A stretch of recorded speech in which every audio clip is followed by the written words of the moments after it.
হরে তোকা এক দেশ আছেন এক বাঘ আর এক আছেন হেল ওর হেলে কইতাছে কি আমি মুরগি খাইম ভাগে কইতাছে আমি মানুষ খাইম হরে হেলে করছি কি জানোস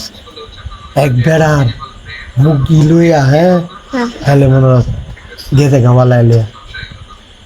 হরে বাঘে করছি কি এই বেড়ার আগুন হয়ে গেছে গা ওরে তো বেড়া বিশ্বাইতাছে এই বেড়ার যে আগুন নিচে গা বাঘে বুঝছত হয় তার আব্বা তার আম্মা কি বা কান্দে আরে ওরে তো হেলে এই বেড়ার আগুন হয়ে গেছে গা হেলে রাত করে বুঝছস বাইরে যাওয়ার নাই কান্দন নাই কানলেই বাঘে নিব গা আমার যে কষ্ট লাগছে তোকে নিতে হবে না হ্যাঁ জোরে রাখা নিব তো আবু নিত না হ্যাঁ আমার বিরাট ভয় করতেছে গো